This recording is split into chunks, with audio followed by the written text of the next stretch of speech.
Morning, everybody. You're all very welcome to this morning's session. My name is Susan Kirby. I'm the CEO of Screen Producers Ireland. I've had the pleasure of meeting quite a number of you since I started in January, but to those that I haven't had the pleasure as yet, looking forward to meeting you and working with you in the coming months and years. You're all very welcome this morning. We're really delighted to have this members exclusive event with Alice Redman from Broadcast Intelligence this morning, and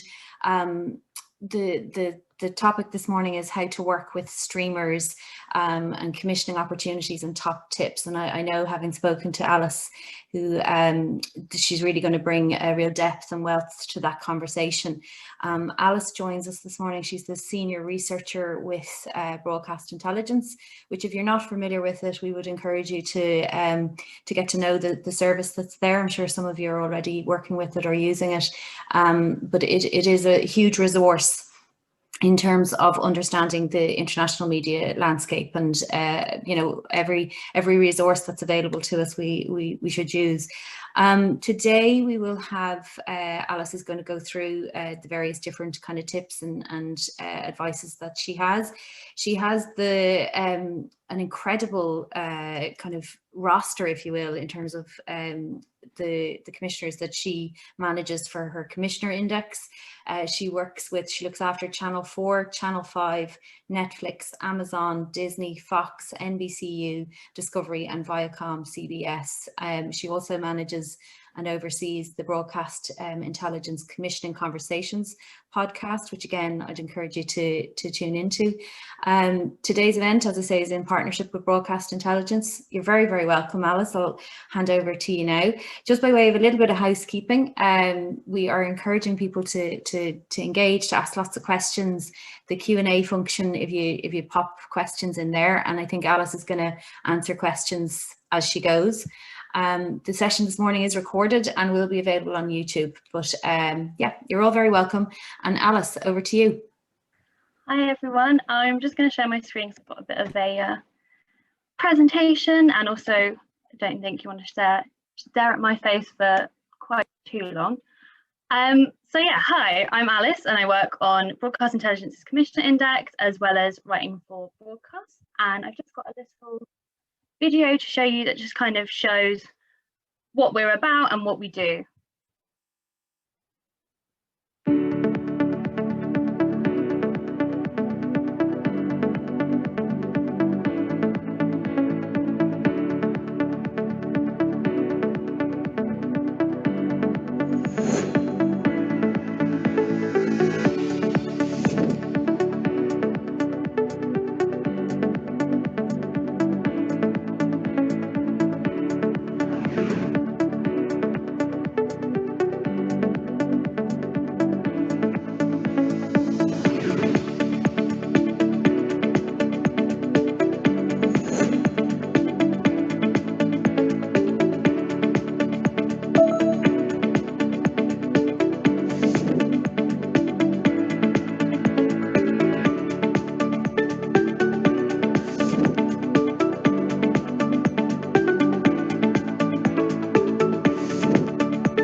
So yeah, as you might be able to tell from that video, the majority of my work revolves around profiling the commissioning wants of some of the top names. So we go from the BBC in the UK, CBS in the US, and the thing that you're all here for, which is the streamers.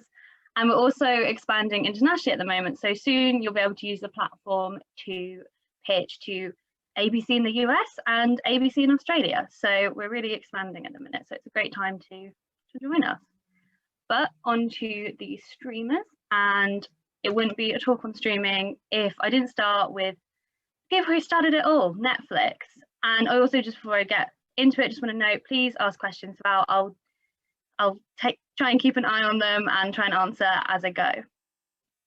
So since their first original commission, Netflix have really expanded from being a high-end drama commissioner to something that's really broad. And that's not just in terms of genres, it's also in terms of suppliers, which is really positive. A lot of people do get quite put off by the fact that they know Netflix because of the high-end dramas, you know, things like House of Cards and Orange is the New Black, when in reality, those were more of a launch pad for the streamer. You know, it makes sense for them. They started with a big splashy drama, and then they worked on their kind of factual, fact 10, and those kind of things. This was kind of how all of the streamers have started and launched with their originals. But it's actually changing quite a lot. So if you look at things, something like Disney Plus, that actually launched with some big drama hits, but also a lot of factual entertainment and things like that. So Netflix at the moment are really focused on their global outlook. So they look for stories that are incredibly local in terms of their settings and their characters and their production, but they need to have these big global themes. So if we look at something like Normal People, for example, so going to Ireland, I know that they would probably be kicking themselves that they don't have something like that. You know, it was very Irish in its execution, its story, its producers, how it was made, but it showcases these big universal themes, you know, love, friendship, school and university, growing up, relationships and complicated family dynamics. You know, so it's kind of got that local and global feel. Bella Bajaria, who is VP of Global TV, has said she's looking for distinct and authentic voices wherever they may be. So something like Normal People would, you know, tick that in the drama space. You know, and Netflix has really led the charge in this local but global, to say it again. You know, that way you've got, it's really credited with allowing American audiences to watch things with subtitles and watch things with different languages. It's kind of expanded what people watch. In terms of genre and, you know, subject matters, what we've really seen is Netflix expand with things that they don't have in originals. So at the moment, they're really focusing on factual entertainment, young adult programming, and anime. I'm not that much of an expert on anime, and I'm not sure if any of you are either, so I'm not going to talk about that one, but we are going to start with factual entertainment. So in factual entertainment, there's been successes with shows such as Too Hot to Handle from Talkback, The Circle from Studio Lambert, which originally was a Channel 4 commission but moved globally to Netflix. And they really illustrate kind of what Channel 4 are looking for. US-based commissioners Nat Gruhl and Sean Hancock are really looking for this big global format. So that could be a game show, a quiz show, talent, singing, dance competition. These are your go-to commissioners in factual entertainment. And when you're thinking about them, you should think about what isn't on Netflix and also start to think about what isn't served up on linear. So at the moment, Netflix is really missing kind of family sit-down programs in the vein of X Factor or America's Got Talent, or even something a bit more out there like Ninja Warrior. They're not really interested in anything too mean though, and they are looking for simple concepts. And a really big plus for them is, and you'll have seen this with The Circle, is the ability to have the format and remake it in different territories. So you might have something like The Circle, it got made in the US. What The Circle being made in America offers them is that they have their UK version, their American version, and American audience will come and watch the American version. They'll get hooked, and then they'll also stay on the platform to watch the UK version. So something like that would be a really big win for them. So if we look at drama, so in the young adult space, UK's Anne Menser can offer some insight into the opportunities. In 2019, Sex Education, 13 Reasons Why, The End of the Effing World, and The Chilling Adventures of Sabrina were all in the top 20 of programs streamed internationally for Netflix. And why? I would guess that this is because the young adult TV shows are really neglected by linear. So, and that's another theme that runs out, is things that you won't find on linear. And there's not a lot of science fiction, fantasy, or horror television on linear at the moment. And that also runs through the global originals. And also a big plus for that is that there's an accessibility in these created worlds that can transcend any cultural or language barriers. So if we look at something like Dark, which was a German language series, it amassed a reach of 34.1% of Netflix's audience in the UK, US, and key European territories combined. Sorry. Netflix are really broad. So my best advice would be to bring them ideas that they don't have in the original space and look out for what acquired content is also performing well. So what they tend to do is they will add a kind of genre of acquired content and see how that performs. You know, there's a reason why, I don't know if anyone else would have noticed, but older series of Love Island were on Netflix for a good couple of years before they started to commission shows like Love is Blind. Popular acquisitions and kind of keeping an eye on that top 10 that they have on your homepage is a really good way to see kind of where they're heading and guess that.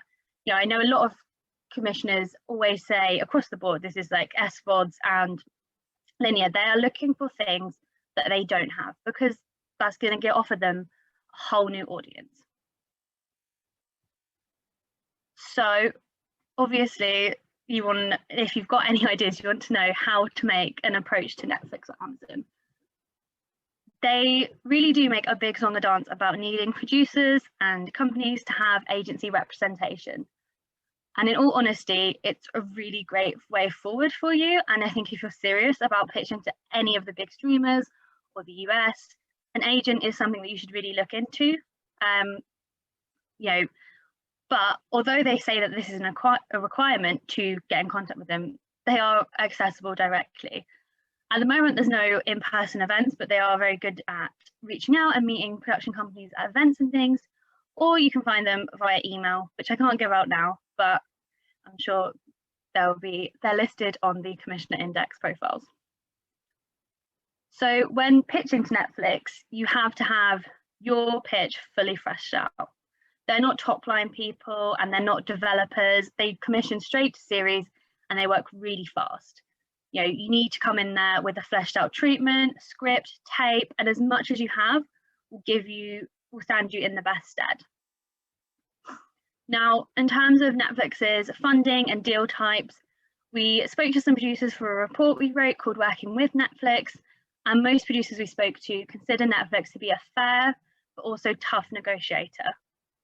In terms of rights, any negotiation on that will take time. However, people did note that there was some flexibility where things make sense, such as, you know, having a linear strategy in one territory or something like that.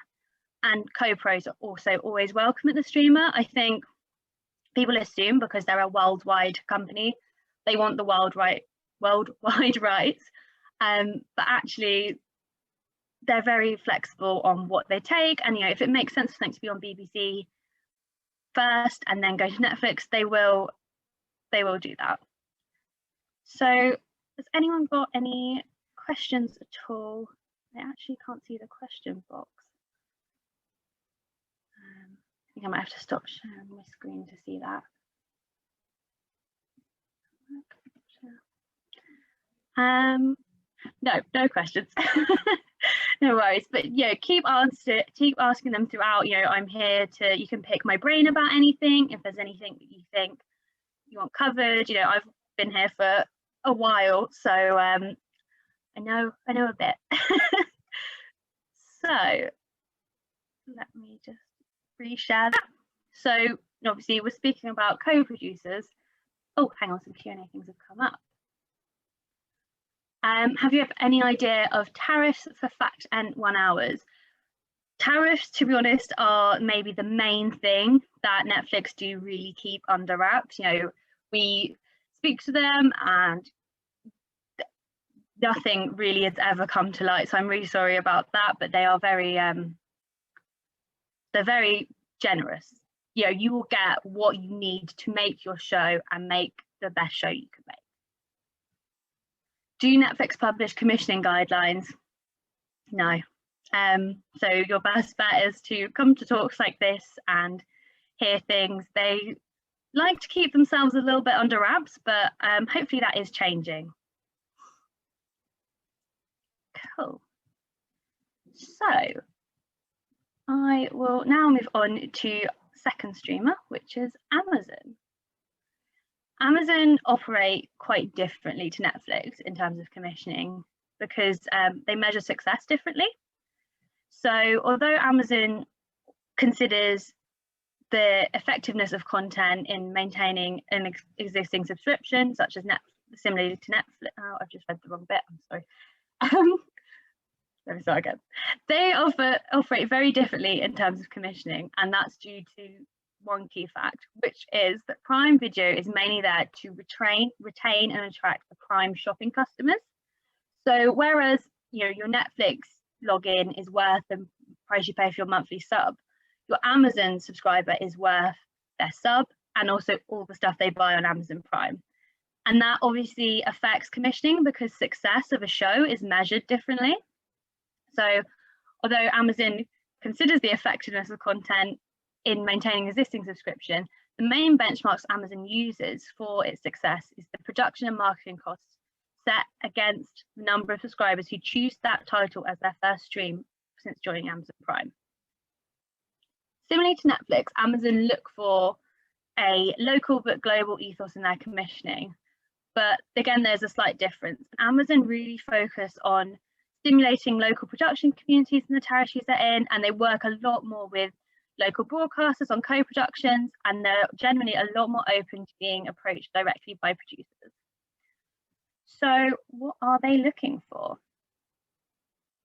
In the factual space, Georgia Brown is Director of European Originals, and she recently announced their first English language factual entertainment competition show, which is a dating series which sends unlucky in love Brits back to high school for an 80s, 90s and noughties American high school experience. And this partners quite well with the other content on the Amazon Europe slate, which is Celebrity Hunted from Italy and Love Island from France. So again, it's big format adaptations that can be utilized worldwide. They're looking a little bit more similarly to linear, I would say, than Netflix are. They're looking to sustain a linear style commissioning and a good relationship with the linear channels and the territories they're in. Elsewhere in factual, they're very keen for sports documentaries. The first raft of originals to come out of the UK have been sports documentaries, which have proved such a huge success for Amazon. So some examples include All or Nothing Manchester City, which Georgia Brown said was what an Amazon show looks like in the non-scripted space because it has high production value and access. High production value and access is something to really hold on to. And I think a lot of factual commissioners do ask for access, but this was another level of access that hadn't been broached before. More recently, they also had the real Sergio Ramos from Spain, delving into the Real Madrid captain's personal and professional life. And in drama, moves are slower. However, it's similar to Netflix in that they were looking for specifically local things. For example, they recently commissioned Jungle, which looks at the UK grime and drill scene and uses its music to tell a story about inner city London. What that offers is people that are from London and have know about grime and drill, and that's a familiar program to them. But people who are outside of that, that's something that they can watch and they can learn and experience a different culture. So local but global. Conversely, products can also have a bit more of an international feel but come from the UK. So for example, The Power, which is an adaptation of a British author's book of the same name. It looks at gender, it's a bit sci-fi. It's filming internationally, but it's kind of it's from a British production company and will have those kind of Britishness at its core, but also has elements of it that appeals to a global audience. So Amazon don't really have a set deal type, and they're really open to everything. So full commissions, co-productions, or deficit funding. They're not even looking for, complete worldwide rights the same way as someone like Netflix. They are open to taking key territories. So, for example, Simon Pegg and Nick Frost's comedy horror series Truth Seekers, Amazon just wanted the UK and US rights, and that freed them up to sell internationally. Amazon execs are also way more approachable than Netflix and can be contacted directly via email. They'll take sizzles, they'll take log lines, they'll take articles you're considering basing a series on, or even books. There's a lot more sense that a lot more openness with them, I would say.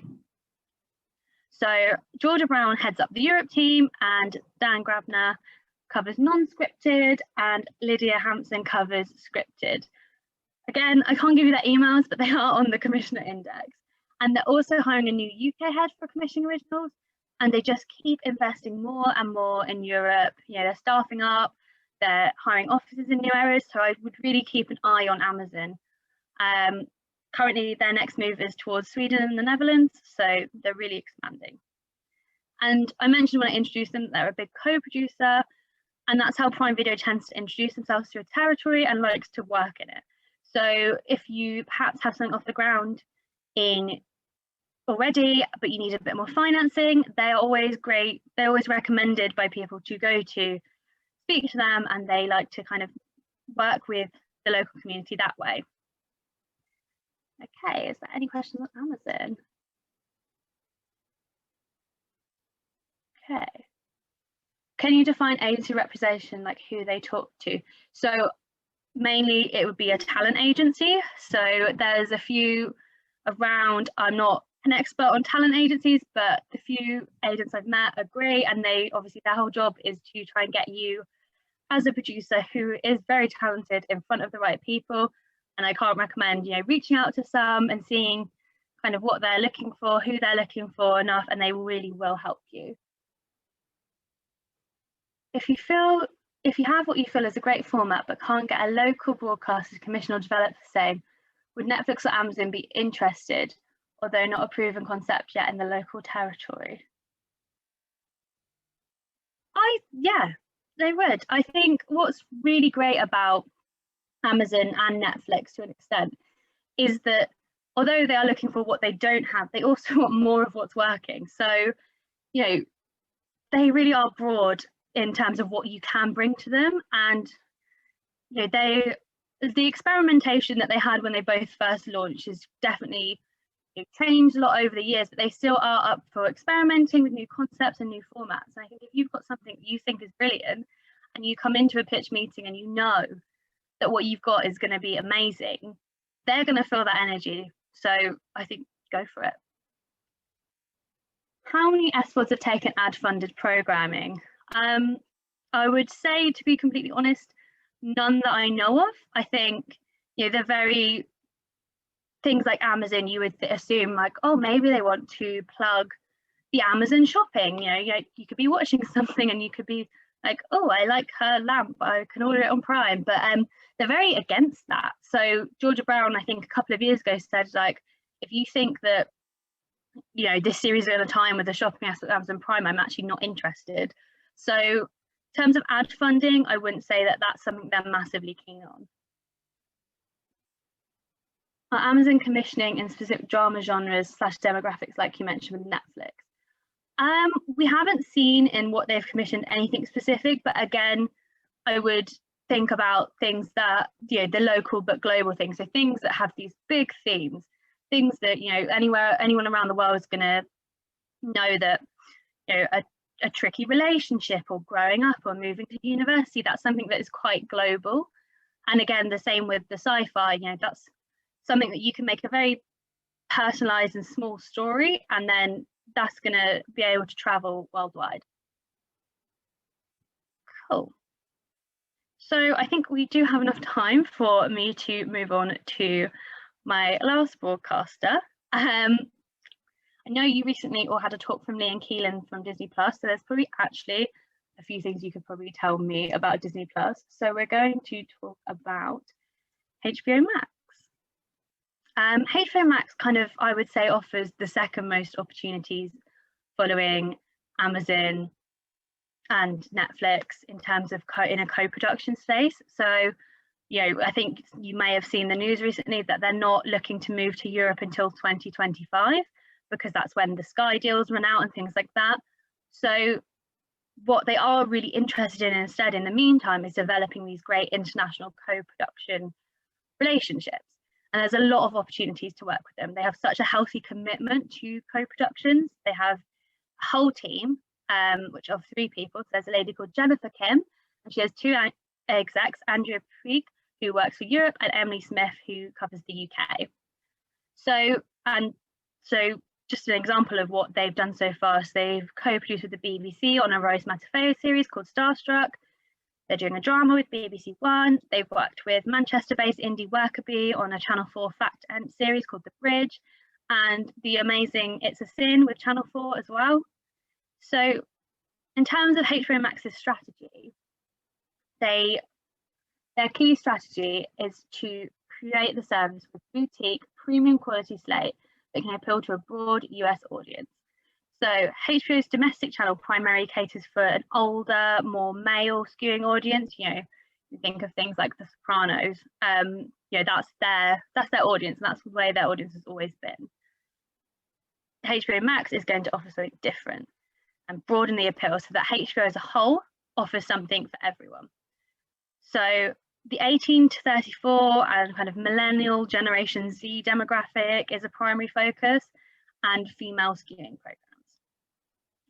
So Jennifer Kim and her team are committed to co-producing 5, or even some, where it makes sense, maybe outright producing 5 to 10 international projects a year. So that actually, when you think about that, is quite a lot, and obviously quite a lot of that is going to be from English-speaking territories, just because of, frankly, the ease of co-producing with another English-speaking territory. So she's looking for kind of personal and authored programs. There's the example of I May Destroy You, you know, the breakout hit of the summer. It was acquired by the streaming service, and it speaks directly to that 18 to 34 female demographic. It's intimate, it's from an underrepresented female perspective, it's about a topical issue. You know, that's something, again, it is this local but global. It's something that's very personal, it's very specific, it's someone's lived experience. But those themes, they're worldwide and universal. And diversity obviously is such a big thing that across all of the streamers, to be honest, you know, you really need to think about. They're also looking for broader genre-led programs. So things like horror, murder mystery, thriller, those also travel, and they're great for them to co-produce on. So the team decide in terms of their acquisitions and co-production whether to brand it as original if they see it, if it translates well with their domestic audience and has the possibility to grow. They're also, you know, very open to different funding models in terms of, you know, deficit funding or pre-buys, but co-productions and co-productions and fully original commissions even are the main priority. And again, HBO Max do operate in the American way in terms of needing agency representation. I wish I could tell you that any of these were any different, and throw out their emails and we could all have lots of lovely commissions coming from you guys, but it is what it is. But they do travel to festivals and markets when we're not in a pandemic, and that's always a great avenue for introductions. And because of the nature of their co-producing model, they will probably be reaching out to broadcasters that you know and speak to already in terms of, you know, what needs help, what needs co-producing. Okay, is there any more questions? Is HBO primarily drama? So HBO itself is a really strong drama focus. I think it's probably what you will all know HBO for. HBO Max is a bit more of a mix, you know, there's been a lot more kind of fact-end, comedy, things like that. So yeah, I would say when you're thinking about HBO Max, think about what you know HBO for, which is these dramas, and go the opposite direction. Okay, is there any more questions or anything? That's, don't want to mute her. I'm just going to stop sharing my screen. Yeah, has anyone got any other questions for me at all?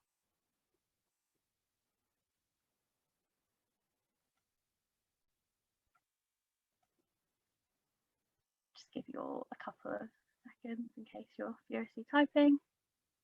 Do the agents need to be US based? No. So there's some great agents in London that I know of. I'm not entirely sure, I'll be completely honest, I'm not entirely sure about agents in Ireland, but no, they don't need to be US based, because there's lots of great agents, and it's their job essentially to know who you should be talking to. So they will be in London, say, and their job is to know all the commissioners at HBO Max to take you.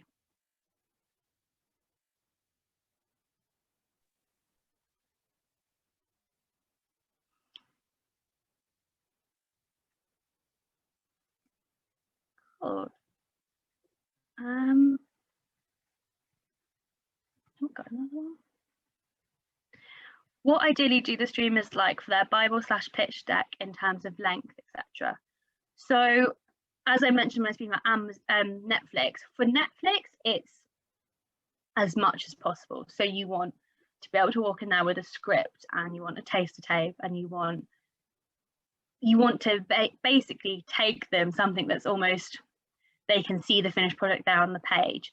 Something like someone like Amazon, they're a lot more into development. They work a lot more how, I guess, we're used to, in terms of they want to develop it with you. You can come in and say, I've got this idea, here's a script, and they'll read the script. Or you'll say, I've got this idea, and we've got a treatment, and they'll read the treatment. They're a lot more open to giving, you have been coming in with less and working more with you on development. For HBO Max, because of it's a co-pro situation, you kind of you would need a lot more, because you'd probably need to have your original broadcaster backed with you, so you probably would naturally have a lot more to bring to a pitch meeting with them.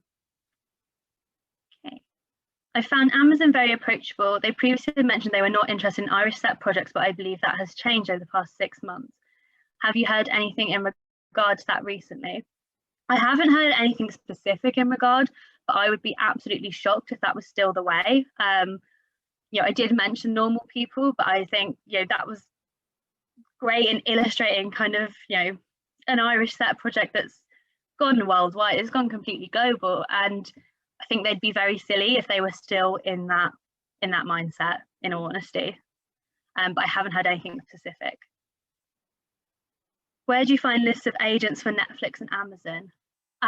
So I would, if I were you, kind of, agents will work, all agents, so like now blanked on all agency names, but places like CAA, WME, your big agencies will have contacts with Netflix and Amazon. Amazon, obviously, like I mentioned, I wouldn't worry as much about agents. I think get their emails off the commissioner index and approach them directly. Netflix, all the big agencies will have contacts. So it's more a case of thinking about what you can offer an agency, and going to an agency and saying, I've got this idea and that idea, and this is my company, and seeing if you can get someone to represent you, and that's how you can get things across to Netflix. Okay. Give a couple more seconds in case there's any more questions. They've been some really good questions though, so thanks everyone. I hope I've been helpful.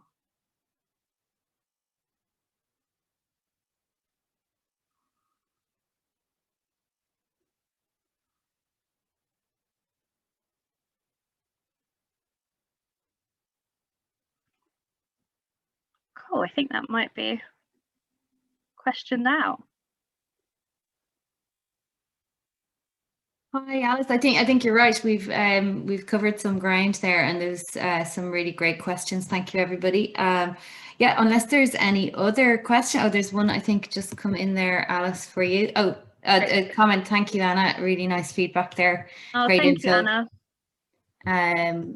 Thanks so much, Anna. Yeah, I thank you, Alice, on behalf of us all. It was, as I say, you've covered some ground there. It was a really informative session, and some lovely feedback there from various participants. Is there anything you want to point people towards in terms of where they can go to get further information after they've kind of percolated on what they've heard this morning?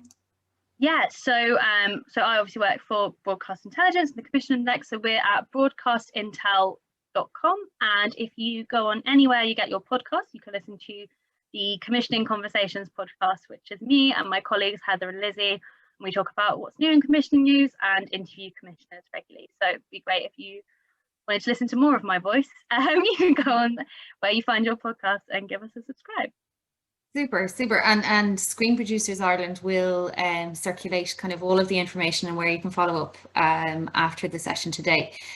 So my sincerest thanks, Alice, to you and the team in Broadcast Intelligence, to everybody for giving us their time this morning, and to the team in Screen Producers Ireland as well for bringing it all together. I'm just checking there. Yeah, thank you as well for the feedback. Really informative. Thanks, Alice. From Patricia Kelly, and a remark there from Ken as well. Happy morning to everyone for the rest of the morning, and be safe and well, and we look forward to convening again soon. Thanks so much, Alice. Thanks everyone, thanks for having me. Bye.